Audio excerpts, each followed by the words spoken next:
에베소서 4장 13절로부터 16절까지 말씀 우리 다 같이 한 목소리로 봉독해 올리겠습니다. 시작. 우리가 다 하나님의 아들을 믿는 것과 아는 일에 하나가 되어 온전한 사람을 이루어 그리스도의 장성한 분량이 충만한 데까지 이르리니 이는 우리가 이제부터 어린아이가 되지 아니하여 사람의 속임수와 간사한 유혹에 빠져 온갖 교훈의 풍조에 밀려 요동하지 않게 하려 함이라. 오직 사랑 안에서 참된 것을 하여 범사에 그에게까지 자랄지라. 그는 머리니 곧 그리스도라. 그에게서 온 몸이 각 마디를 통하여 도움을 받음으로 연결되고 결합되어 각 지체의 분량대로 역사하여 그 몸을 자라게 하며 사랑 안에서 스스로 세우느니라. 아멘. 오늘 말씀의 제목은요, 다 같이 읽겠습니다. 시작. 완전한 예수께로 나아갈지니라. 다시 한번 할까요? 완전한 예수께로 나아갈지니라. 아멘. 자, 우리 믿음에 선포하겠습니다. 믿음은 긍정적입니다. 믿음은 창조적입니다. 믿음은 소망적입니다. 나는 믿음의 사람입니다. 나는 주 안에서 행복합니다. 아멘. 저 여러분의 삶 가운데 믿음의 역사가 있으시기를 주님의 이름으로 축원드립니다. 2023년도 멜번 순복음교회 교회 표는 완전한 대로 나아갈지니라입니다.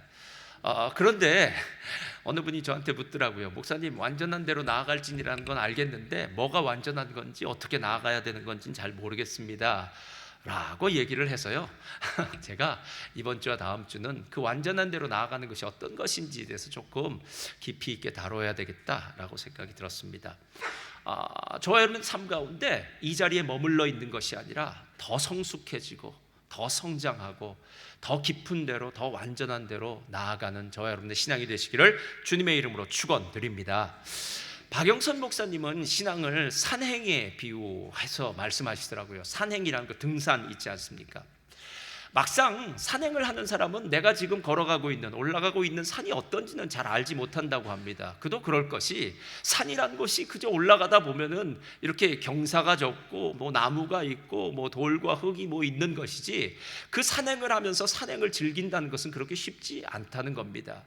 계속해서 산을 올라가는데 계속해서 반복되어지는 그 일이 때로는 과연 이게 뭐 의미 있는 일일까? 라고 생각이 드는 것처럼 신앙도 마치 신앙의 산행을 하는 것처럼 이렇게 반복되어지는 일에 대해서 별 의미를 못 느낄 때가 있다고 합니다. 그런데 놀라운 사실은 산을 어느 정도 올라가서 이제 고갯마루라고 하잖아요. 산 바깥으로 이렇게 조금 걸어가서 산 바깥의 시야를 바라보면 처음 산을 올라왔던 그 자리와는 전혀 다른 광경이 펼쳐지더라는 겁니다. 그래서 확 트인 시야가 보여집니다. 여러분 그랜피언에 가보셨는지 모르겠어요. 그랜피언에 가보면 이렇게 올라가면 와, 저렇게 넓게 보여지는 그런 모습들을 보면서 내가 지금 산에 올라왔구나 라고 이렇게 생각합니다. 그런데 거기서 또다시 한 100m, 200m를 이렇게 똑같은 길을 반복하면서 올라가면요, 내가 도대체 지금 무엇을 위해서 이렇게 하는가 라고 생각하면서 반복하며 올라갔지만 또 고갯마루를 지나서 바깥을 보면 좀 전에 보았던 그 상황과는 전혀 다른 상황이 펼쳐지더라라는 겁니다. 나는 지금 내가 하고 있는 일이 반복적으로 일상적으로 별 대단한 것 같지 않은데 시간이 지나서 막상 고갯마루에서 바깥을 내다보면은 이전과는 다른 그 시야, 다른 모습을 볼 수 있는 것, 어쩌면 그만큼 정상에 올라가면 올라갈수록 내 눈앞에 펼쳐지는 광경은 새로운 광경이 펼쳐지더라는 겁니다. 그래서 아마 에베레스트 산도 등정하는 게 아닐까라는 생각이 들었습니다. 이 세상에서 제일 높은 꼭대기에 올라갔을 때 거기서 밖을 바라보면 얼마나 대단한 광경이 펼쳐질까요?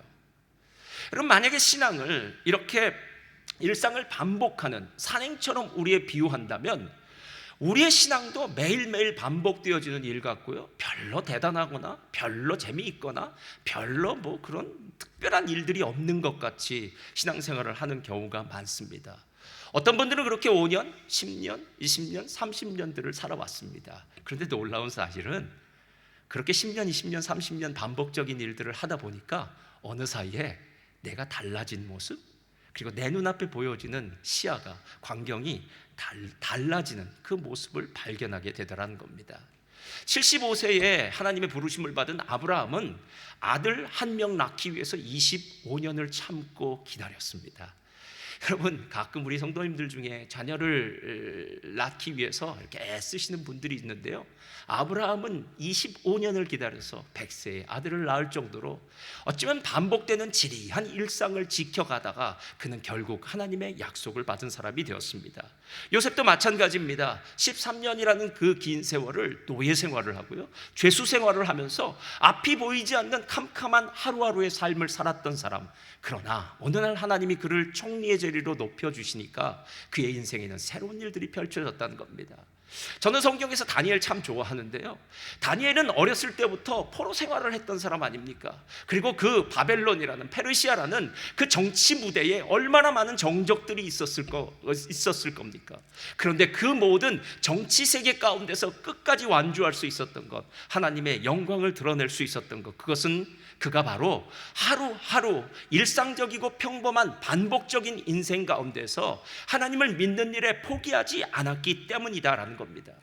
신앙이 만약에 우리가 산행하는 것처럼, 등산하는 것처럼 우리가 똑같다고 한다면요, 신앙생활을 통해서 우리가 배워야 될 거는요, 별 물어볼 필요가 없다는 겁니다. 오늘 하루 여러분에게 주어진 일들을 잘 감당하고 계십니까?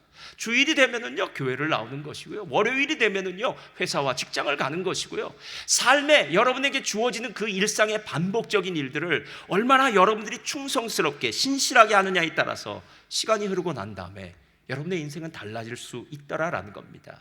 그래서 제가 나름대로 이 부분에 대해서 두 가지를 생각했는데, 하나는 뭐냐면요, 저를 따라하시기 바랍니다. 신앙은 예수를 향해, 예수를 통해 자라나는 것입니다.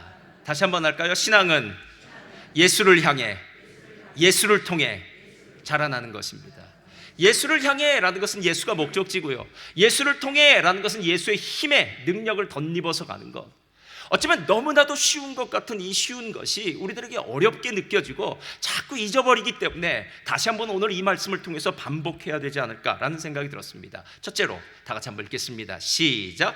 신앙은 예수를 향해 나아가는 것입니다. 신앙은 예수를 향해 나아가는 것입니다. 가끔 속도보다 방향이 중요하다라고 이야기를 하는 때가 있습니다. 여러분, 왜 속도보다 방향이 중요할까요? 만약에 여러분이 방향을 잘못 잡고 아주 좋은 차를 가지고 있거나 아주 능력이 좋아서 우사인 볼트처럼 그렇게 빨리 달릴 수 있고 멀리 달릴 수 있는 그 사람이 있다면요, 여러분은 만약에 방향을 잘못 잡았다면 그 다음에 여러분 간 만큼 손해를 보는 인생이 될 수 있습니다. 아무리 천천히 가더라도, 아무리 늦더라도 방향이 잡혀지면 그 방향에 따라서 내가 지금 하고 있는 일은 의미 있는 일이 되지만, 방향이 잘못 잡혀지면 내가 아무리 수고하고 애써도 나중에는 다시 다 돌아와서 처음부터 다시 시작해야 된다는 것입니다. 신앙인의 방향은요, 예수입니다. 그래서 15절에 이렇게 얘기해요. 오직 사랑 안에서 참된 것을 하여, 다음 다 같이 읽겠습니다. 시작. 범사에 그에게까지 자랄지라 그는 머리니 곧 그리스도라. 그러니까 오늘 분명하게 얘기합니다. 우리가 완전한 대로 나아가라, 예수께로 나아가라 라고 이야기할 때 우리의 머리는 예수님이니까 머리에게까지 나아가는 것, 머리에게까지 자라가는 것, 예수를 향해 나아가는 것, 이것이 바로 우리의 삶의 목표요, 신앙의 목적이다라는 겁니다. 머리는 몸에서 아주 중요한 역할을 하는 기관입니다. 몸을 주관하고 몸을 다스립니다. 가끔 여러분 드라마라든가 아니면 여러분의 일상 가운데도 그런 일이 있을 텐데요, 뇌사했다, 뇌사자라고 이야기가 나옵니다. 그래서 뇌사한 사람을 과연 죽었는가 살았는가라는 여러 가지 의학적인 논쟁도 있곤 하는데요, 이것 하나는 분명합니다. 뇌가 죽고 나면 그 사람은 결코 일상적인 보통의 사람으로서의 일들을 감당할 수가 없습니다.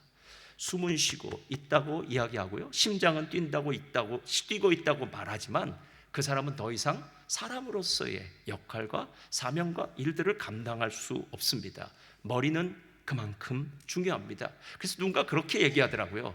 그 귀한 머리를 보호하기 위해서 해골을 하나님께서 씌워주셨다.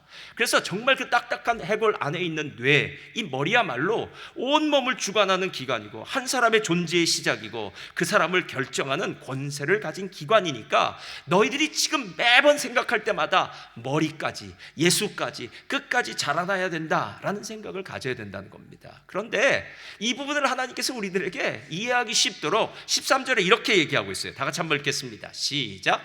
우리가 다 하나님의 아들을 믿는 것과 아는 일에 하나가 되어 온전한 사람을 이루어 그리스도의 장성한 분량이 충만한 데까지 이루리니. 여기서 중요한 단어는요, 온전함과 충만함이에요.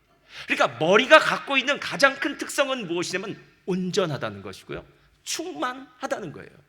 먼저 온전하다는 것은 이렇습니다. 오늘 성경 바울이 이렇게 얘기해요. 너희가 하나님의 아들인 예수 그리스도를 믿는 것과 아는 일에 하나가 되어 온전함을 이루라 라고 이야기해요. 저는 이것을 이런 식으로 바꿔 말했습니다. 이론과 실제로 무장되어야 된다. 몸과 마음이 함께 가야 된다. 그리고 배운 것과 사는 것이 함께 가야 한다라고 이렇게 얘기합니다. 여러분, 운전면허 우리 학생들 보면 이제 운전면허 시험 볼 거 아니에요. 제일 먼저 보는 시험이 무엇입니까? 필기시험 보죠. 이론에 대해서 봅니다. 그래서 이론 시험을 패스하고 나면 그 다음엔 실기시험을 보게 됩니다. 그리고 난 다음에는 뭐 주행을 하고 여러 가지 운전 경력을 쌓고 난 다음에 베테랑 운전사가 된다라는 겁니다. 실제로 오늘 이야기하고 있는 부분이 그 부분이에요. 지금 나는 온전한 사람이 아니라는 거예요. 제가 목사고요. 담임 목회를 한 지는 20년이 지났음에도 불구하고 아직도 제 안에서 내가 하나님의 말씀대로 잘 살지 못해 라고 생각할 때가 얼마나 많은지 몰라요. 여러분, 매일 성경을 할 때마다 그런 느낌 받으시지 않았나 모르겠어요. 어떻게 내가 예전에도 봤던 말씀인데 오늘 말씀을 보니까 또 새로워요. 근데 더 놀라운 사실은 내가 알고 있는 말씀이 분명한데 그 말씀대로 살지 못하는 내 모습을 보면서 참 부끄럽다라고 생각할 때가 많다라는 겁니다. 여러분, 아는 것과 믿는 것, 배운 것과 사는 것이 하나가 되는 것은 어쩌면 우리 인생의 평생에 해야 될 작업이다라는 겁니다. 그런데 하나님이 오늘 그 일들을 우리에게 하라고 하는 거예요. 그러니까 너희들은 이미 다 이룬 사람이 우리들 가운데는 없다라는 거예요. 어떤 사람도 목사님, 저는 기초진리반, 무슨 반, 제자반 다 했으니까, 저는 신앙생활을 20년, 30년 했으니까 이제 저는 더 이상 성경 공부할 필요가 없습니다. 성경을 볼 필요가 없습니다 라고 말할 수 있는 사람은 한 사람도 없다는 거예요. 우리는 계속 배운 대로 사는 것을 훈련해 나가며 사는 사람이 되어야 된다는 겁니다. 제가 신병훈련소에 대해서 보니까요, 해군은 6주 동안 신병훈련을 받고 육군과 공군은 5주 동안, 그리고 해병대는 7주 훈련을 받고 자대에 배치된다고 그러더라고요. 자, 이렇게 5주, 6주, 7주 이렇게 신병훈련소에서 훈련을 받은 사람을 우리가 볼 때 뭐라고 이야기한 줄 아십니까? 군인이라고 이야기합니다. 그렇죠? 그러나 실제로 이렇게 신병훈련만 끝난 이 군인이 만약 전쟁터에 나간다면 전쟁터에서 훌륭한 군인이라고 이야기할 수 있을까요? 그럴 수는 없을 겁니다. 실은 신병훈련소에서 받은 건요, 아주 기초적인 훈련이고 이제 자대에 배치되고 나면요, 그 다음에 실질적인 훈련을 받겠죠. 사수로부터 필요한 것들, 내가 어느 위치에서 어느 분야에서 내가 할 일이 무엇인지를 몸에 배는 훈련을 받게 되고, 실질적으로는 전투라든가 가상전투에 참여하기도 해서요, 전투의 경력을 쌓고 난 다음에 진짜 군인이 되더라라는 것입니다. 그런데 하나님이 우리를 부르셔서 온전하게 됐다라고 하는 말은 이와 똑같은 말이라는 거예요. 우리가 다 똑같은 사람처럼 보이지만 똑같지 않다는 겁니다. 하나님이 보시기엔 다 이제 신병훈련소 나온 사람이라는 거예요. 그래서 저와 여러분이 온전함을 향해서, 예수 그리스도를 향해서 나아가는 작업이 필요하다라는 겁니다. 창세기 12장에는 하나님이 아브라함을 부르셨습니다. 아브라함이 하나님의 말씀대로 나아갔습니다. 창세기 15장에는 아브라함이 자녀에 대해서 고민을 하고 있으니까요, 하늘의 별들을 보여주시면서 하나님이 이렇게 약속하십니다. 야, 너 걱정하지 마라. 내가 하늘의 별처럼 너의 자손들을 많게 할 거야. 그때 성경은 창세기 15장 6절에 아브라함이 하나님을 믿음에 이를 그의 의로 여겼다라고 하면서 아브라함의 믿음을 칭찬합니다. 아브라함은 믿음이 있는 사람이에요. 그러나 여러분, 그거 아세요? 그 믿음이 그때 완성된 것이 아니라 100세에 아들을 낳고 그리고 한 115세쯤 되어서 하나님 앞에 독자 이삭을 제단에 바칠 때에, 그때 하나님은 아브라함의 진짜 믿음을 증명해 주셨다라는 겁니다. 그러니까 우리가 온전함을 향해서 매일 한 걸음 한 걸음 나아간다는 거예요. 이게 바로 온전함이라는 의미입니다. 그런데 성경은 온전함에서 끝나지 않고요, 충만함에 대해서 얘기해요. 충만한다는 것은요, 성령 충만을 의미합니다. 마치 물 그릇에 물이 채워져서 넘쳐나는 것과 똑같다라는 거예요. 여러분, 사랑하는 사람은 절대로 속일 수가 없다고 합니다. 내가 진짜 사랑하고 있다면 그 얼굴에 사랑한다는 게 나타난다고 해요. 그래서 어떤 사람들을 보면요, 갑자기 얼굴이 펴지고요, 얼굴이 예뻐지는 거 보면 너 무슨 일 있구나 라고 하면 대개는 맞습니다. 대개는 맞아요. 그런데 그것과 마찬가지로 오늘 성령으로 충만한 사람도요, 겉으로 다 드러나게 되어 있습니다. 오순절 마가의 다락방에서 120명이 성령 충만을 받았을 때 그들은 그 자리에 머물러 있을 수가 없습니다. 막 속에서 불이 나는데요, 그 자리에 어떻게 머물러 있겠습니까? 그들은 밖으로 뛰쳐나왔습니다. 그리고 난 다음에 사람들에게 외치기 시작합니다. 예수 그리스도가 우리의 죄를 위해 십자가에 죽으셨다. 오직 예수 그리스도를 통해서 구원받는다라는 놀라운 복음을 증거하기 시작합니다. 그랬더니 사람들이 그 사람을 향해서 말합니다. 너희들 술 취했구나 라는 거예요. 여러분, 술 드셔보셨습니까? 처음에는 내가 술을 마시고, 그 다음엔 술이 술을 마시고, 세 번째는 술이 나를 마신다고 합니다. 그 말은 무슨 뜻이냐면요, 더 이상 내가 내 자신을 컨트롤할 수 없는 상황, 이게 술 충만이 되는 상황인데요, 그 당시에 보았던 사람이 똑같이 얘기하더라는 거예요. 지금 성령 충만을 받은 사람은 마치 술 충만을 받은 사람, 술 취한 사람처럼 보인다라고 말합니다. 그때 그들이 말합니다. 아니야, 지금이 몇 시인 줄 알아? 아침 9시야. 세상에 아침 9시부터 술 마시는 사람이 어디 있겠느냐? 우리는 술에 취한 것이 아니라 성령의 충만함을 받았어. 이전까지의 내 모습하고는 달라졌어. 성령이 내 안에 들어오시자 나는 이제 하나님이 기뻐하시는 주의 복음을 증거하는 사람이 되었어. 이게 바로 온전함, 충만함의 이야기다라는 것입니다. 여러분, 성경에는 실제로 이 온전함과 충만함을 가졌던 분이 딱 한 분 계십니다. 그 이름 바로 예수 그리스도. 이번 수련회의 주제이기도 합니다. 히브리서의 주제는 오직 예수예요. 오직 예수. 우리의 삶에 어떤 문제가 있던 예수 그리스도께서 해결하실 수 있습니다. 할렐루야. 실은 우리들의 삶에 있는 문제는요, 다양합니다. 가족의 문제, 자녀의 문제, 삶의 문제, 관계 문제, 물질의 문제, 건강의 문제, 그것이 어떤 문제이건 상관없습니다. 모든 문제를 단방에 풀 수 있는 가장 중요한 요소는 예수 그리스도입니다. 그런데 중요한 건요, 예수 그리스도가 어떻게 그 문제를 풀기 위해서, 해결하기 위해서 이 땅에 오셨는지를 알아야 되는 것, 이게 히브리서에 나타나 있는 말인데요, 제가 이 말을 하면 사람들 중에 어떤 사람은 이렇게 저에게 묻습니다. 목사님, 그거 아세요? 우리는 사람이잖아요. 예수님은 하나님이시잖아요. 그러니까 예수님은 우리와 다르니까, 처음부터 달랐고 다른 삶을 살았기 때문에 예수님은 충분히 이렇게 완전하고 충만한 삶을 살 수 있겠죠 라고, 예수님은 그런 분이다 라고 이렇게 치부해버리는 사람이 있습니다. 여러분, 히브리서 한번 같이 읽어볼까요? 히브리서 5장 7절부터 다 같이 읽겠습니다. 시작. 그는 육체에 계실 때에 자기를 죽음에서 능히 구원하실 이에게 심한 통곡과 눈물로 간구와 소원을 올렸고 그의 경건하심으로 말미암아 들으심을 얻었느니라. 그가 아들이시면서도 받으신 고난으로 순종함을 배워서 온전하게 되셨은즉. 잠깐만요. 그가 아들이시면서도 고난을 통해서 순종함을 배웠다라고 얘기합니다. 여러분, 이건 우리가 예수님에 대해서 지금까지 몰랐던 거 아닙니까? 예수님 뭘 배울 필요가 있습니까? 예수님 훌륭하신 분인데요, 예수님 하나님이신데요, 예수님 하나님이시니까 아프지도 않았을 겁니다. 우리와는 다른 생각을 가지고 있을 겁니다. 아닙니다. 예수님은 100% 인간입니다. 예수님은 아기로 태어나셨고요, 이 땅에서 우리가 겪어야 되는 모든 희노애락, 기쁨과 슬픔과 그리고 아픔과 고통과 모든 것들을 우리처럼 느꼈습니다. 어렸을 때 아버지가 돌아가셨으니까요, 소년 가장으로 가정을 이끄는 경제적인 책임을 지는 사람이기도 했습니다. 예수님 많은 사람들에게 배신을 당하기도 했습니다. 오해를 받기도 했습니다. 여우도 굴이 있고 새도 둥지가 있지만 인자는 머리 둘 곳이 없다고 이야기하면서 그토록 힘들고 어려운 삶을 사셨습니다. 만약에 우리 중에 누가 가난하다고 하다면 예수 그리스도를 바라보면 됩니다. 우리 중에 누군가 힘든 인생이 있다고 한다면 예수 그리스도를 바라보면 됩니다. 예수님이 받으신 그 고난은 우리의 고난과 다르지 않고요, 우리보다 심하면 심했지 덜하지는 않다라는 거예요. 그런데 오늘 하나님은 예수 그리스도에게 고난을 통해서 순종함을 배워서 온전하게 되셨다라고 이렇게 얘기해요. 그러니까 예수님도 온전하게 되신 거예요.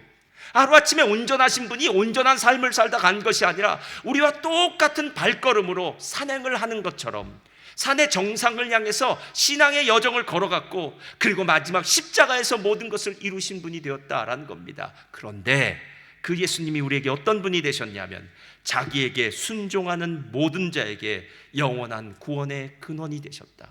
누구든지 신앙생활을 시작하는 사람이라면 예수께서 가신 그 길을 따라가야 된다라는 겁니다. 여러분, 신앙이 무엇입니까? 신앙이 무엇이냐고 묻는다면요, 저는 이제 한마디로 얘기했어요. 신앙은 예수를 바라보는 거예요. 지금까지 내 시선이, 내 관점이 세상을 바라보고 성공을 바라보고 나를 바라보고 뭐 자식을 바라보기도 하고요, 물질을 바라보기도 하고요, 그 어떤 것이 돼도 상관없습니다. 지금까지 내 시선은 모두 다른 곳을 바라봤습니다. 그리고 내가 바라본 그곳에서 최선을 다했습니다. 그런데 어느 날 내가 바라보던 그 모든 것이 다 의미가 없다는 걸 깨닫게 돼요. 여러분, 그런 일 있지 않습니까? 내가 원하는 것을 막상 손에 들고 나니까 더는 행복이 안 느껴지더라고요. 내가 이것만 있으면 행복할 것 같다라고 생각했던 그것을 막상 손에 놓고 나니까 허무함이 그 마음에 느껴지더라는 거예요. 그때 예수께로 시선을 돌립니다. 노진주 목사님의 책에는요, 지롤라모 사보나롤라라는 이름도 좀 이상하죠. 이태리의 유명한 설교자, 15세기 설교자의 이야기가 나옵니다. 이 지롤라모 사보나롤라가 어느 교회, 피렌체에 있는 어느 교회에 설교를 하러 갔답니다. 그래서 그 교회에 이제 묵으면서 설교를 하는데, 그분이 묵고 있는 그 방에서는요, 그 교회 앞에, 그 당시에 성당이겠죠, 아직 종교개혁이 전이니까, 성당에는 아주 예쁜 마리아상, 이 동상이 하나 서 있더랍니다. 그런데 어떤 노년의 한 할머니가 매일 이 동상 앞에 와서 아주 경건하게 기도를 드리더래요. 그래서 이 사보나롤라 목사님이 그 모습을 보면서 마음의 은혜를 많이 받았다고 합니다. 그리고 난 다음에 그 교회, 그 성당의 주임 신부를 찾아가서 이렇게 말했습니다. 내가 매일 오후마다 내 방에서 보니까 어떤 한 여인이 저기 마리아상 앞에 와서 정말 경건하게 기도하는데, 그거 보면서 제가 마음에 참 은혜를 받았습니다. 이렇게 얘기를 했더니 그 주임 신부가 사보나롤라 목사님에게 이렇게 말합니다. 목사님, 보이는 것에 속지 마세요. 아주 오래전에 저 마리아 동상을 조각하는데 모델이 필요했습니다. 아름다운 여인을 모델로 삼았지요. 저 할머니가 바로 그 모델입니다. 할머니는 지금 옛날 자기 모습을 예배하고 있는 것입니다. 할머니는 자기를 모델로 삼았던 그 마리아상 앞에서요, 자기를 예배하고 있는 거라는 거예요. 여러분, 신앙은 예수님을 바라보는 거예요. 근데 이게 결코 쉽지 않아요. 왜냐하면 우리 인생 가운데 예수를 바라보기에는 세상의 것들이 너무 많기 때문에 그래요. 마치 예전에 피노키오라는 그 동화를 보면은 어떻게 우리 피노키오는 제페토 할아버지가 돈을 한 푼을 주고 학교를 보내면 중간에 꼭 여우나 서커스단이나 이쪽으로 빠져서 인생 힘들고 그렇게 사는지 모르겠더라고요. 세상에는 너무나 우리의 주목을, 우리의 시선을 흔들어 놓는 많은 것들이 있어요. 그래서 신앙생활을 한다고 이야기하지만 진짜 예수를 바라보고 있습니까? 진짜 예수 그리스도를 향해 나아가고 있습니까? 라고 물을 때 우리가 아멘, 저는 예수를 바라보고 있습니다, 예수 그리스도께 내 시선을 고정했습니다 라고 이야기하는 사람은 많지 않다라는 거예요. 예수를 향해 나아가는 겁니다. 그래서 예수를 향해 나아갈 때 이제 두 번째로 우리에게 필요한 게 있어요. 다 같이 읽겠습니다. 시작. 신앙은 예수를 통해 나아가는 거예요. 자, 예수가 목적지라면 그 목적지까지 가기 위해서는 우리에게 힘이 필요합니다. 능력이 필요합니다. 16절 이렇게 이야기합니다. 그에게서 온몸이 각 마디를 통하여 도움을 받음으로 연결되고 결합되어 각 지체의 분량대로 역사하여 그 몸을 자라나게 하여 사랑 안에서 스스로 세우느니라. 머리 대신 예수님을 통해서 각 마디가 힘을 얻고 결합되어 그 몸이 자라난다 라고 이렇게 이야기하고 있는 거예요. 그러니까 우리가 할 일은 그 머리에 붙어 있는 거예요. 포도나무 가지가 붙어 있듯이 끊임없이 내 시선을 주님께 고정하고 주님께 붙어 있는 일을 하면 됩니다. 붙어 있는 일이요. 저는 근데 이 얘기를 생각하다가요, 옛날 중국 무술 영화가 매번 생각났어요. 우리 어렸을 때는 그런 영화 많이 봤는데 요즘은 중국 영화도 많이 진화해서 좀 틀려졌더라고요. 옛날 중국 영화는 언제나 똑같습니다. 주인공은 어렸을 때 부모님을 적들로부터 살해를 당합니다. 그러면 주인공은 언제나 떠돌이 신세가 돼요. 그런데 신기하죠? 주인공은 꼭 제야의 무술 고수를 만나게 됩니다. 그래서 그 무술 고수 밑에 들어가게 됩니다. 근데 이 무술 고수는 왠지 무술이 안 고수 같은데 고수예요. 그래서 아주 특별한 기술을 가지고 있는 그 사람 앞에 들어가서 이제 무술을 배우게 됩니다. 그런데 이상한 것은 그 무술 고수는 무술은 안 가르쳐주고 매일 물동이를 주고 물 떠와라, 뭐 빨래를 해라, 뭐 빗자루질을 해라, 뭐 허드렛 일을 매일 시키는 거예요. 그래서 이 주인공은 그런 일을 하다가 이제 화가 납니다. 그래서 그 스승에게 꼭 뭐라고 얘기하다가 이제 스승이 어떤 무술을 하나를 가르쳐주면 지금까지 자기가 물동이를 기르고 물을 떠오던 그 물동이, 그리고 빗자루질을 하던 것, 빨래를 하던 것, 이런 것들이 다 무술을 위한 기초 작업을 한 것이라는 걸 알게 됩니다. 그럼 스승을 존경하고 열심히 무술에 정진해서 나중에는 어머니 아버지를 죽인 그 적을 이긴다, 뭐 이런 얘기예요. 여러분 잘 기억해 보세요.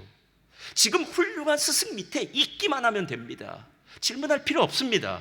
그 말이 무슨 뜻이냐면 무슨 질문을 해도 대답을 들어도 속 시원하지 않습니다. 왜냐하면 모르니까요. 지금 스승이 나를 향해서 무슨 생각을 하고 있는지, 하나님이 나에게 어떤 계획을 갖고 있는지 많은 순간 우리는 그냥 모르는 길을 가고 있는 거예요. 제가 예전에 어느 목사님을 만나서 이렇게 물었어요. 목사님, 내년도 계획이 어떠십니까? 물었어요. 그랬더니 저한테 이렇게 말하더라고요. 목사님, 내년도 계획은 주님께 맡겼습니다. 그러더라고요. 에이, 그래도 내년도 계획이 있으셔야죠. 주님께 맡겼습니다. 제가 여러 해 동안 선교를 하다 보니까 하나님이 인도해 주시고 하나님이 역사해 주시더라고요. 그래서 제가 계획을 세운 것들이 순간순간 다른 방향으로 흘러가는 것들을 많이 보아서 이제부터는 저는 하나님이 제 삶의 계획을 주시고 인도해 가실 것을 믿고 기도하면서 한 해를 시작합니다 라고 그렇게 이야기를 하더라고요. 맞습니다.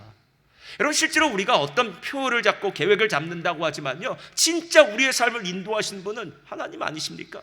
제가 몇 년 전에 열방을 품는 우리 성령 공동체 이거 만들어 놓고 난 다음에 팬데믹이 터졌어요. 이제 열방을 품고 난 다음에 나가자 하려고 하는데 나가긴 뭘 나갑니까? 비행기도 다 스톱, 어디서 집도 못 나갔습니다. 그런 상황 가운데에서 열방을 품고 열방을 나가고, 이런 소리가 얼마나 하나님 앞에서 이렇게 막혀질 수도 있겠구나 라는 생각이 들었더라라는 것입니다. 여러분, 오늘 잘 한번 생각해 보세요. 예수를 통해 라는 말은 예수께 붙어 있어야 된다는 거예요. 계속 붙어 있어야 된다는 거예요. 근데 이 붙어 있다는 말을 제일 잘 설명해 준 것이 얼마 전에 새롭게 하소서에 나온 CNT 대표의 전화승 대표 말이 딱 맞더라고요. 한국에 가면은 피자나 통닭 같은 거 아니면 뭐 치킨 같은 거 시킬 때 1588 거는 그 전화가 바로 이 CNT, 이 사람의 작품이라고 하더라고요. 참 똑똑한 사람이에요.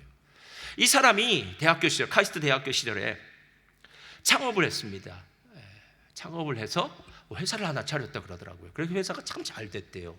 근데 군대를 가야 될 그 시간이 되어서 군대를 떠나려고 하니까 함께 창업을 했던 사람들한테 배신을 당해요. 그래서 어마어마한 돈, 그 당시로는 수십억이 되는데요, 한 65억, 어마어마한 돈을 다 날려버리고요, 그 다음에 병원 신세를 지게 돼요. 그래서 병원에서 링게를 맞으면서 병원 신세를 지고 있는데 의사 선생님이 이렇게 말하더래요. 당신의 병은 여기서만 있어서 나을 병이 아니라 교회를 가면 낫겠다. 그래서 그 의사 선생님이 다니는 교회에 이 전하승 대표를 데리고 가요. 근데 놀랍게도 이 전하승 대표가 첫 번째 교회에 갔더니 로마서 강해를 하더래요. 근데 로마서 강해를 하는데 목사님이 십자가의 도에 대해서 얘기하면서 이 말을 쓰더래요. 원래 내 것이 아닌 것인데 내 것이라고 생각했던 것들을 내려놓으십시오. 근데 몇 번씩이나 그렇게 얘기하더래요. 원래 내 것이 아닌데 내 것이라고 생각했던 걸 내려놓으십시오 라고 이야기하는데, 자기 마음 가운데 자기가 억울하게 당했다고 생각하는, 손해봤다고 생각하는 그것들이 한순간에 내려지더래요. 위로를 받더래요. 그래서 감사하다라고 집을 다시 돌아왔더니 집에서 그 마음이 똑같이 들었을까요? 안 들었을까요? 안 들었답니다. 그래서 그날 받아온 주보를 펼치고 안 되겠다, 내가 집에 다시 돌아오니까 이 마음이 들지 않는다라고 생각해서 교회 예배가 어떻게 있는지를 보았더니 그 교회는 주일 오전 예배, 오후 예배, 새벽 예배, 수요 예배가 다 있더랍니다. 그래서 결심을 했답니다. 전하성 대표가 나는 모든 예배에 참석하리라. 그리고 그 다음 날부터 모든 예배를 참석하기 시작했다고 합니다. 여러분, 갑자기 예수를 안 믿던 20대의 젊은 청년이 이렇게 교회를 매일 나가다 보니까 옆에 주변의 친구들이 이렇게 조롱하더랍니다. 야, 너 광신자가 되었어. 광신자, 너 미쳤어 라고 이렇게 얘기를 하더랍니다. 그래도 계속 다녔답니다. 그랬더니 하나님이 회복시켜 주셔서 군대를 가기 전에 또 다른 회사를 또 창업했답니다. 그리고 군대를 가고 난 다음에 보니까 어떤 컴퓨터 프로그램이 있어서요, 그 프로그램을 이 사람이 만들었대요. 그런데 다른 컴퓨터 학과에 있었던 다른 모든 사람도 그토록 만들기 어려웠던 그걸 자기가 한 달 만에 만들어 놓으니까요, 사람들이 찾아오기 시작하더랍니다. 도대체 어떻게 만들었냐고. 그때 이렇게 얘기했답니다. 새벽기도 다녀와서 하나님이 지혜를 주셔서 만들었습니다. 할렐루야. 그랬더니 그 사람들이 고개를 갸우뚱하더랍니다. 그럼 제가 한번 물어볼게요. 여러분, 정말 우리의 지혜로 살아갈 수 있을까요? 아니면 하나님의 지혜로 살아갈까요? 만약 우리가 한 치 앞을 내다볼 수 있는, 미래에 대해서 예견할 수 있는 능력이, 예지할 수 있는 능력이 우리들에게 있다면 우리는 우리들의 인생에 대해서 자신할 수 있습니다. 그냥 만약에 한 치 앞도 내다볼 수 없는 그런 연약한 존재라면 우리에게 분명히 필요한 분이 있지 않겠습니까? 여러분, 오늘 성경이 말하고 있는 온몸이 각 마디를 통하여 도움을 받음으로, 이렇게 얘기해요. 그러니까 몸의 모든 기관들이 도움을 받는다는 것은 공동체의 모든 사람들이 예수님으로부터 도움을 받아서 그 공동체에서 각기 맡겨진 일을 감당한다라는 의미도 될 수 있고요, 우리라는 사람이 예수님으로부터 그 힘을 공급받아서 이 세상에서 살아갈 만한 능력, 지혜, 힘, 용기, 이 모든 것들을 갖는 사람이 될 수 있더라라는 것입니다. 그러니까 예수 그리스도를 향해 나아갈 때 우리가 예수 그리스도를 향해서 지치지 않고 나아갈 수 있는 그 이유와 방법은 무엇이냐면, 예수 그리스도를 통해 예수 그리스도의 능력을 덧입어서 예수 그리스도로부터 능력을 받아서 나가는 방법밖에는 없다라는 것입니다. 근데 여기에 이제 문제가 있어요. 이게 쉬울 수도 있고 어려울 수도 있다는 겁니다. 저를 따라하시기 바랍니다. 하나님을 믿는 것은 쉬운 일입니다. 다시 한번요. 하나님을 믿는 것은 쉬운 일입니다. 쉬운 일입니다, 여러분. 어렵다고 얘기하지 마세요. 자, 하나님 믿는 게 쉽다고요? 어렵다고요? 쉬운 일이에요. 왜냐하면 여러분이 할 일이 아니기 때문에 그래요. 만약에 여러분이 열심히 해야 된다면 어렵습니다. 그러나 여러분이 할 일이 아니에요. 지금부터 잘 이야기를 들어보시기 바랍니다. 하나님이 에덴 동산을 만들었을 때요, 에덴 동산은 하나님이 계신 곳입니다. 맞나요? 틀리나요? 자, 그렇다면 왜 에덴 동산에 뱀을 데려다 놓으셨을까요? 1번, 한국 사람들은 뱀을 좋아하니까. 아닌가요? 여러분, 왜 하나님이 계신 곳에 뱀이 있을까요? 왜 사탄이 있을까요? 그래서 교회를 처음 나오는 사람들은 되게 똑같은 질문을 합니다. 하나님이 진짜 우리를 살아가신다면 에덴 동산에 뱀을 먼저 좀 치워주시고 사탄이 없는 걸 주시면 우리가 에덴 동산에서 영원토록 행복하게 살지 않았느냐라고 말하지 않습니까? 근데 그건 우리의 생각이고요. 잠언서 16장 4절을 보면 이렇게 얘기해요. 잠언서 16장 4절 펴주세요. 다 같이 읽겠습니다. 잠언서 16장 4절 다 같이 읽겠습니다. 시작. 여호와께서 온갖 것을 그 쓰임에 적당하게 지으셨나니 악인도, 자, 이 말 꼭 기억하세요. 잠언 16장 4절입니다. 하나님은 악인도 악한 날에 적당하게 필요해서 넣으셨다는 거예요. 예전에 고전 예화 중에 그런 게 있어요. 청어를 운반하는 그 운반 트럭 있잖아요. 그때 청어만 운반을 했더니 청어가 많이 죽었답니다. 그래서 중간에 메기를 옆에다 같이 넣어서 운반했더니 청어가 메기 피해 다니느냐고 죽지 않았다, 이런 얘기가 있잖아요. 여러분, 실제로 우리가 보기에는 분명히 악한 자가 있는 것은 우리에게는 힘들고 고통스럽고 어려운 일 같아요. 근데 하나님은 그 악한 자라는 존재를 통해서 우리의 신앙이 더 굳어지게 하고 또 우리의 신앙이 하나님을 더 바라보게 하고 더 깊게 나아갈 수 있는 그 디딤돌을 만드는 일을 하나님이 하시더라라는 겁니다. 여러분, 신앙생활에 언제 여러분이 정말 하나님의 큰 은혜를 받고 큰 간증을 했던 것, 여러분 한번 기억해 보십시오. 여러분, 별일 없을 때입니까? 아니면 여러분 인생에 가장 힘들고 어려웠을 때입니까? 제가 이민사회에서 보니까요, 저도 그랬어요. 예전에 한 20여 년 전에 IELTS 테스트 볼 때, 와, IELTS 테스트의 그 고통은 이루 형용할 수가 없습니다. 우리 교회도 몇 분 계세요. IELTS 테스트만 나오면 그냥 막 치가 떨리는 분들이 계세요. IELTS 테스트. 잠자다가도 아자만 나와도 막 그냥 악 소리를 내는 분들이 있어요. 여러분, 시험이란 게 얼마나 두려운 존재인지 몰라요? 근데 그때만큼 하나님 꽉 붙든 적도 없어요. 붙든 적도 없어요. 처음 오면은 경제적으로 어려울 때가 있습니다. 자녀 교육이 힘들 때가 있습니다. 또 자녀와 세대 차에 어떤 문화적인 갈등이나 이런 것들이 있습니다. 언제 제일 많이 기도하셨습니까? 실제로 내 마음대로 풀려지지 않을 때, 내 삶에 정말 인생에 정말 악한 조교가 나타나서 왜 내 인생이 이렇게 힘들고 어려울까라고 생각했던 그때가 실은 내 신앙이 가장 하나님을 잘 붙들고 가장 하나님 안에서 성장했던 때가 아니냐라는 거예요. 그래서 유혹과 장애물을 이기고 계속해서 예수님의 능력을 덧입어서 나아갈 때 그게 진짜 내 힘이 된다라는 거예요. 좋은 일만 계속되어서 주님을 통해서 힘을 얻는 게 아니라 나쁜 일이 올 때에 주님을 더 꽉 붙드는 것, 마치 강풍이 불어올 때 이 강풍에 쓸려 나가지 않도록 내가 그 기둥을 꼭 붙잡든지 줄을 꼭 붙잡든지 무언가를 붙잡듯이 예수를 붙잡는 그 마음이 우리 가운데 있어야 된다는 거예요. 그런데 이걸 오늘 성경에는 이런 식으로 얘기를 하고 있어요. 15절과 16절에 나와 있는 말이에요. 오직 사랑, 다 같이 읽어볼까요? 시작. 오직 사랑 안에서 참된 것을 하고 사랑 안에서 세우느니라. 자, 잘 기억하세요. 우리는 예수님을 통해서 힘을 얻어서 완전한 대로 나아갈 수 있어요. 근데 가끔 우리의 삶 가운데 힘들고 어려운 일이 있을 수 있다는 거예요. 그럼에도 불구하고 예수님을 통해서 나아가기 위해서 필요한 한 가지가 있다면 사랑 안에서, 사랑 안에서, 사랑 안에서, 사랑 안에서, 사랑 안에서. 자, 그렇다면 이제 여러분에게 질문해 볼게요. 여러분 정말 하나님을 사랑하십니까? 제가 예수님이 베드로에게 했던 질문처럼 여러분에게 한번 질문해 볼까요? 요한의 아들 시몬아, 내가 다른 사람들보다 나를 더 사랑하느냐? 신앙은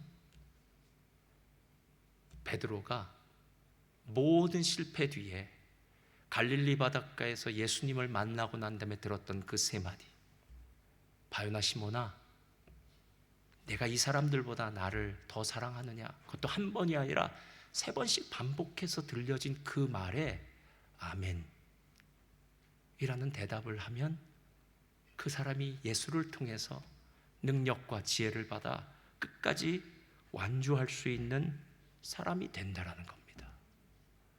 베드로는 예수님의 공생애 3년 반 동안 정말 성공적인 인생을 산 사람입니다. 그는 물고기를 낚는 어부에서요, 예수님의 수제자가 되어요.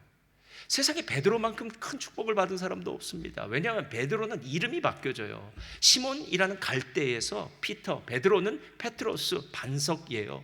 예수님이 이렇게 말합니다. 이 반석 위에 내가 내 교회를 세우리라. 그래서 일대 교황이 베드로 아닙니까? 그런데 그것뿐만 아니에요. 야, 내가 이 교회를 세우는데 음부의 권세가 결단코 이 교회를 넘보지 못할 거야. 내가 땅에서 풀면 하늘에서도 풀고 땅에서 매면 하늘에서도 맬 거야. 정말 놀라운 축복의 열쇠, 기도의 열쇠를 베드로한테 다 주셨어요.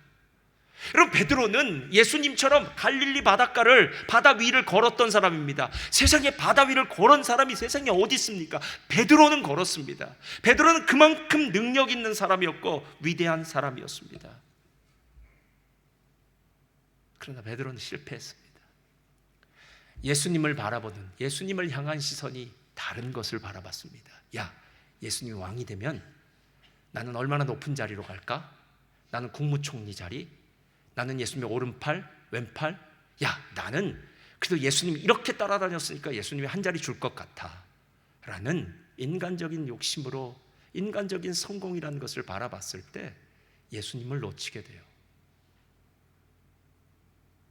그리고 난 다음에 예수님을 놓치니까요, 아무것도 아닌 사람이 돼요.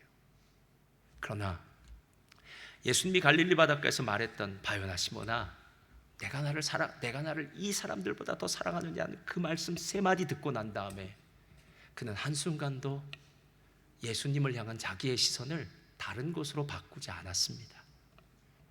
그는 죽을 때까지 예수님만 바라보았습니다. 그리고 예수님의 능력 안에서 살다가 십자가에 거꾸로 못 박혀서 죽는, 순교하는 그 놀랍고 놀라운 순교자의 반열에 들어갔더라라는 것입니다. 여러분, 베드로만 예수님을 바라보고 예수님의 능력으로 완전한 대로 나아갔을까요? 아닙니다. 예수님을 바라보고 예수님의 능력을 바라본 사람 바울도 똑같았어요. 바울이 죄수의 몸으로 가이사랴 빌립보에 잡혔을 때 아그리빠 왕과 베스도 총독이 이 바울을 신문하는 이야기가 나와요. 자, 너 한번 말 좀 해봐라. 도대체 무슨 말 하는지 한번 들어보자. 그때 이런저런 이야기를 합니다. 예수 그리스도에 대해서 얘기합니다. 마지막 때 예수님을 통해서 이제 심판과 구원을 주신다고 이야기합니다. 그랬더니 거기에 있던 아그리빠가 말합니다. 야, 네 많은 지식이 너를 미치게 한 것 같구나. 너 지금 정신 나갔어 라고 얘기합니다. 그리고 난 다음에 또 말합니다. 그랬더니 야, 네가 작은 말로 우리를 모두 그리스도인이 되게 하려고 하는구나. 이제 전도 그만해. 복음 전하는 거 그만해 라고 이야기합니다. 그때 바울이 뭐라고 이야기한 줄 아십니까? 바울이 말하되 말이 적으나 많으나 당신뿐 아니라 오늘 내 말을 듣는 모든 사람도 다 이렇게 결박된 것 외에는, 다 이렇게 결박된 것, 내가 지금 받고 있는 육신의 이 고통, 이 모습 외에는, 다 같이 읽겠습니다. 시작. 나와 같이 되기를 하나님께 원하나이다. 말이 무슨 뜻입니까? 난 예수에 미친 사람 되기를 원합니다. 누가 뭐래도 예수님 바라볼 거고요, 누가 뭐래도 예수님의 능력으로 덧입혀질 거고요, 누가 뭐래도 예수님을 위해서 살아가겠습니다. 제가 아까 처음에 이야기했던 신앙은 우리 찬행 옆으로 나와주시고요, 산행의 여정과 같다라고 이야기했습니다.